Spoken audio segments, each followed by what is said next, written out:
is good, yo? It's your boy Ty back here with another video, and in this video today, guys, we're going to be going over and talking about the top 10 small forwards right now in NBA 2K23 MyTEAM. Now, look, I gotta say, the small forward position got a lot better yesterday. I mean, it did. It got a lot better because here's the deal, guys.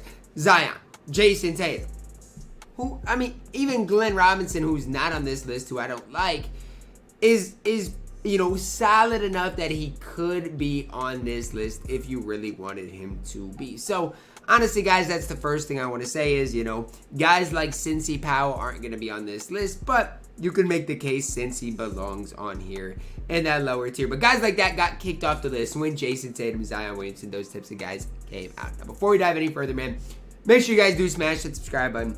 I really do appreciate all the support. Starting off at number 10, Pink Diamond, Bailey Howell.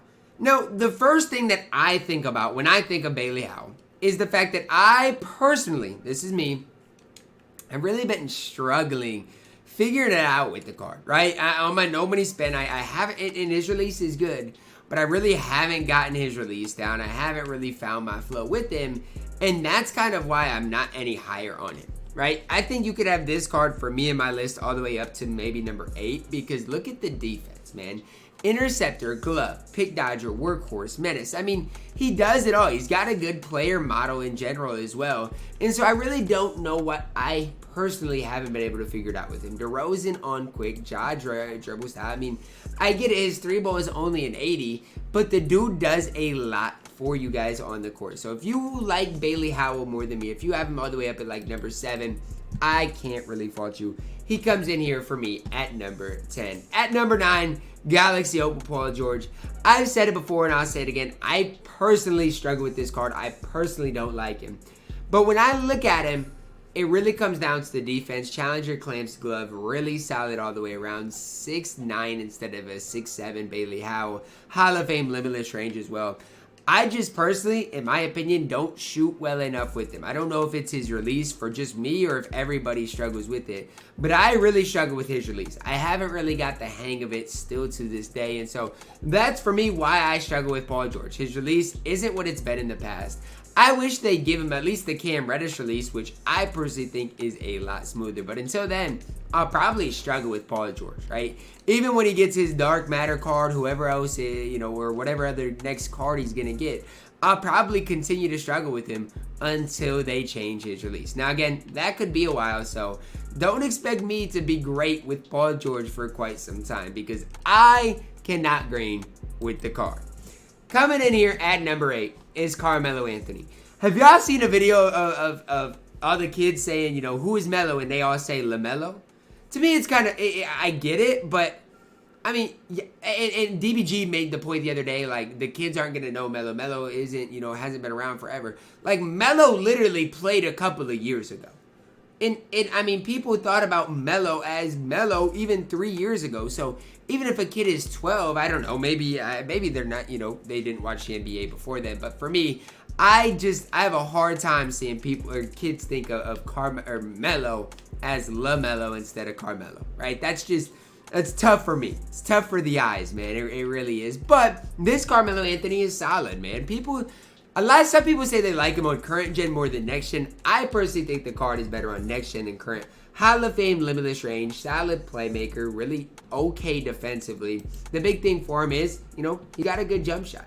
I really don't think his defense is good enough to put him in that next level, that next tier of good. But if you do need a small forward, Melo can hold it down for you guys. Coming in at number 7, Dark Matter Larry Bird. Now, at the time I'm recording this, Larry does not have an update. Now, if he got an update, oh my gosh, he might be higher on the list. But this card needs an update, okay, guys? I don't know how else to say it. Badge-wise, he's fine. Stat-wise, he's honestly fine. But Bird based on normal timing. Y'all can't even put that on quick. Y'all put Zion. Don't even get me started on Zion. Y'all gave Zion maybe the best release in the game for a power forward. And y'all can't even put my man Larry Bird, who I grinded countless hours for, on quick. It's kind of sad. right? I'm not saying it like disrespectful, but that is kind of sad that I grinded countless hours, spent countless nights up grinding for Larry Bird, for him to not even be a top 5 small forward in the game, all because his SIGs are bad. His stats are good. His badges are good. The card is playable because his stats and badges are so good. But man, oh man, this card could have been something special in my team. Coming in at number 6 for me, Diamond Jonathan Isaac. And it's sad. It really is sad that I've got Jonathan Isaac over Larry Bird. It's sad to me. But here's what it comes down to. Jonathan Isaac, to me, has the better release. Okay? Say what you want, it's quicker to me. Jonathan Isaac's defense, to me, because he's 6'11", is better. Both guys are 3-and-D caliber, 3-and-D type players. Give me Jonathan Isaac. And am I biased against Larry Bird? Sure, maybe. Say whatever you want. I might be biased against Larry Bird, but I don't care. Larry Bird is a card I spent so many hours on, and he stinks. He needs an update. It's that simple, okay? Coming in at number 5, this is where things really ramp up. Pink Diamond Gerald Wallace. This card is extremely, extremely, extremely good. We were just talking about 3-and-D players in my team. Gerald Wallace is one of the best. Why? 83 3-ball feels like a 90. Good driving dunk. Great, solid enough playmaker with MJ dribble style. And honestly, his defense is way better than his stats and badges indicate. I don't know what it is about Gerald Wallace. This card plays absolutely incredible defense in my team. And I'm not even trying to sit here and gas the card. I mean, look, I'm coming at you guys honestly, okay? I'm not trying to sit here and gas him. I got no reason to gas Gerald Wallace. I don't even have the card on either account, but I love it. I absolutely love Gerald Wallace, you know, as a card in my team. And the reason I love him so much is because I hate playing against him so much. And that is one of the biggest compliments you can give to a card. Next up, guys, at number 4, we're plugging in Galaxy Opal Jason Tatum. Now, it's pretty simple to me, okay? Yes, with Hall of Fame range, he's going to be cheesy. But here's the issue. His release, and I don't hate his release. I'm not going to sit here and say I hate his release because that's just simply not true. I don't hate his release. But when you talk about a guy that doesn't get that doesn't even get it on quick, I mean, I'm not even asking for too much. Just put it on quick, man. Am I asking too much by telling y'all I wish Jason Tatum's release was on quick? I don't think I'm asking for much. I mean, his Pink Diamond, when we go back to this card was absolutely chick. I mean, in first clause, he greened lightly's like it was literally his job, okay? I'm just asking, with as green and bold as his release is, that you just put it on quick for the time we're in, right? That's not too much to ask. 2K decided to not put it on quick, and instead not even make Jason Tatum as good as the other guy that came out in the set with them. Still, defensively he's incredible. Offensively he's incredible. I don't hate the card. I just really wish they put his release on quick. I still like JT. If you want to think of him as a top 2 small forward in the game, I'm personally not going to argue it. As much as this pains me to do, Pink Diamond LeBron James comes in at number 3. And when I say it pains me, trust me, guys, this really pains me because I love Big Bron. There might not be anybody else as far as the 2K community that's going to hype up or love Big Bron as much as I am. There's just not. I love Big Bron. I think his release is so easy to time, so easy to green. And just as an all-around card, who is better than Big Bron? Right? Who is better than Big Bron? It's Big Bron. But with that all being said, with that, you know, with me having that opinion, comes with, okay, look, the card is good, but his release isn't necessarily the quickest. Now, is it easy to green? Yes. Are you going to green every shot with him? Yes. His dribble style, not good at all. Okay? Bron's dribble style is horrible. His leaner, not great. So you got to take the good with the bad. Okay, Bron's player model is incredible. His defense is incredible. I don't know why he doesn't have Hall of Fame clamps. I don't know why he doesn't have, you know, those Hall of Fame defensive badges that I want. But the one thing I will say is that when we get a Galaxy Opal Bron or we get a Dark Matter Bron, he will play in the 250K tournament. He will. The problem is we don't have that yet. We have a Bron with 8 Hall of Famers that basically comes with every badge in the game, but give me more Hall of Famers. Stat badge-wise, I can't ask for much more. I still just have Tim Thomas over him. I just think as an overall card, Tim Thomas does more for you than LeBron James. Start with the fact that he's 6'10". I mean, 6'10" compared to Bron, who's 6'9". Yes, Bron's player build, because it's wider, might be that little bit better. But, I mean, both guys have decent player models and player builds. I don't think anybody is really going to sit here and try to argue that either. I mean, both guys, in my opinion, have really solid player models and player builds, okay?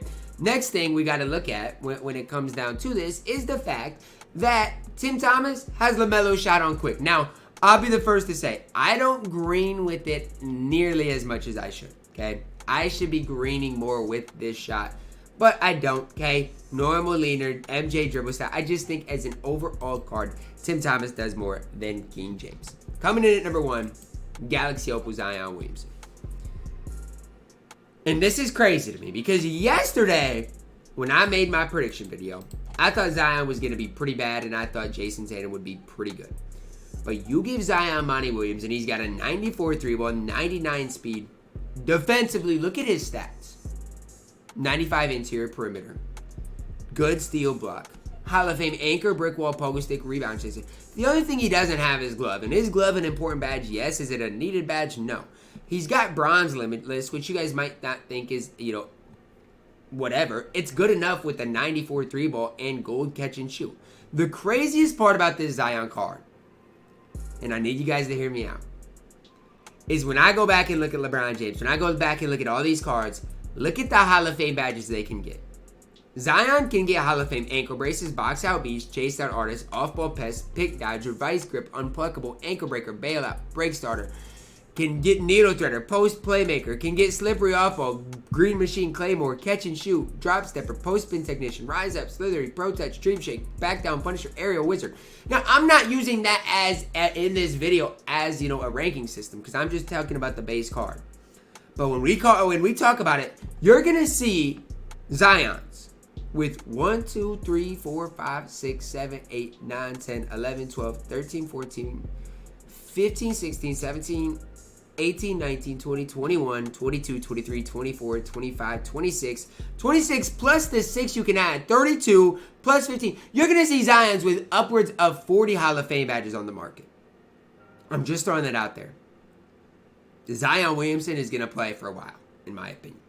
When they've started changing stuff, changing SIGs, changing release, they even gave him a Steve Francis size. When they're giving cards that, yeah. That's the definition of a cheese ball. That is going to wrap it up for my top 10 small forward video in my team right now. Let me know your thoughts on it down below in the comments. Who was I too high on, too low on? Who did I miss out on that you guys would have had? Would you guys have had Glenn Robinson? Would you guys have had a guy like Cincy Powell? Let me know all that down below in the comments. Drop a like on the video, subscribe if you are new, and as always, man, I love you guys. Have a blessed day.